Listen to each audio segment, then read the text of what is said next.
Student, आज हम पढ़ेंगे क्लास थर्ड का subject Hindi first chapter 6। Chapter का नाम है आपका पेड़ पौधों को बचाओ। तो आज आप पढ़ेंगे पेड़ पौधों को बचाओ के बारे में।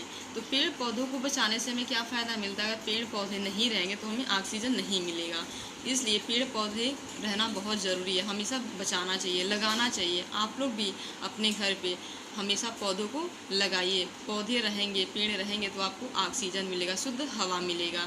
कहीं आप बाहर जा रहे हैं, अगर आपको रुकने का कहीं जगह नहीं मिल रहा है तो पेड़ के नीचे आप रह के थोड़ा कुछ देर तक आराम कर सकते हैं। पेड़ पौधों से हमें बहुत ही फ़ायदा मिलता है। आइए हम जब बुक पढ़ेंगे तो पता चलेगा कि पेड़ पौधों से हमें क्या फ़ायदा है। तो चलिए हम बुक को पढ़ते हैं। गर्मी के दिन थे। एक यात्री धूप से परेशान होकर छाया की खोज में चला जा रहा था। थोड़ी दूरी पर उसने पेड़ों का झुरमुट दिखाई दिया। वह उसी ओर बढ़ चला। पास जाने पर एक वृक्ष के नीचे सुस्ताने को खड़ा हुआ तो क्या देखता है कि एक आदमी कुल्हाड़ी लिए एक पेड़ को चुपचाप काट रहा है। यात्री ने उससे पूछा, भैया आप इसे क्यों काट रहे हैं? उस आदमी ने बड़े गुस्से से अपनी कुल्हाड़ी रोक दी और बोला, मेरा तो धंधा यही है, लकड़ी नहीं काटूंगा तो परिवार का पेट कैसे भरूंगा। लेकिन तुम्हें इससे क्या? जो आप पढ़े हैं इसमें एक यात्री है, वो ऐसे जा रहा है तो धूप से बहुत परेशान है, तो छाया की खोज में देख रहा है कि कहीं छाया मिले तो मैं वहाँ बैठ जाऊँ। तब तक वहाँ पे एक झुरमुट दिखाई देता है। फिर वहाँ वो पहुँचता है तो वहाँ एक आदमी चुपचाप कुल्हाड़ी लिए वो पेड़ काट रहा है। आप यहाँ पे फिगर देख रहे हैं, तो चुपचाप काट रहा है। तो फिर वो यात्री है उस आदमी से पूछ रहा है कि भैया आप इसे क्यों काट रहे हैं? तो वो कह रहा है कि मेरा तो यही काम धंधा है, मैं लकड़ी काट के ही अपना जीविका चलाता हूँ। अब यहाँ नेक्स्ट पेज में आपके यात्री और लकड़हारे से बात हो रही है। तो चलिए हम जब बुक पढ़ेंगे तो पता चलेगा कि क्या इन दोनों लोगों में बातें चल रही है। तो यात्री, भैया पेड़ पौधों की तो पूजा की जाती है। पीपल, वट, वृक्ष और तुलसी आदि को बहुत पवित्र माना जाता है। आज भी फलदार व उपयोगी पेड़ों की रक्षा की जाती है। सरकार की ओर से हरे पेड़ काटने की मनाही है। ऐसा करने पर दंड भोगना पड़ता है। पेड़ ही हमें सांस लेने के लिए शुद्ध वायु देते हैं। ये चारों ओर के वातावरण को शुद्ध, सुगंधित और स्वच्छ बनाए रखते हैं। ये भोले भाले और परोपकारी पेड़ तो हमारे सच्चे मित्र और सहायक हैं। इन्हें मत काटो। यहाँ पे यात्री लकड़हारे को समझा रहा है कि भैया पेड़ पौधों की पूजा की जाती है। पीपल, वृक्ष और तुलसी आदि को बहुत पवित्र माना जाता है। पेड़ से हमें फल मिलते हैं, पेड़ की हमें रक्षा करनी चाहिए। सरकार की ओर से पेड़ काटने की हमको क्या है? मनाही है, मतलब मना है, नहीं काटना चाहिए। ऐसा करने पर आपको दंड मिलेगा। पेड़ पौधे से हमें क्या? सांस लेने की शुद्ध हवा मिलती है। चारों तरफ सुगंधित, शुद्ध, स्वच्छ बनाए रखते हैं पेड़ पौधे ही।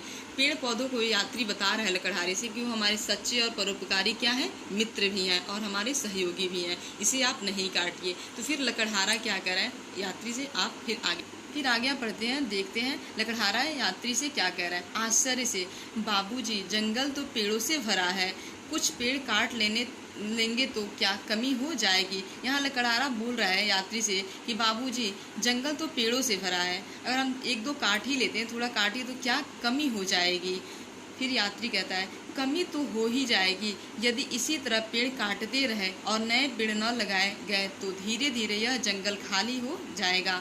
आप जानते हैं इसका क्या प्रभाव पड़ेगा?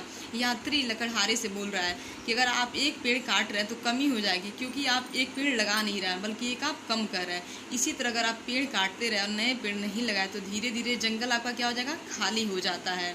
इसका आपको बहुत ज़्यादा प्रभाव पड़ेगा। फिर लकड़हारा यात्री से क्या कह रहा है? लकड़हारा, नहीं बाबूजी।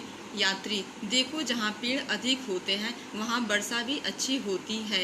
यदि वृक्ष नहीं होंगे तो समय पर वर्षा नहीं होगी, तब सब लोगों को भूखों मरने की नौबत आ जाएगी। यात्री लकड़हारे से कह रहा है कि जहाँ पेड़ रहते हैं वहाँ पे अधिक क्या? वर्षा होती है। जहाँ जंगल रहते हैं वहाँ पे वर्षा अधिक होती है।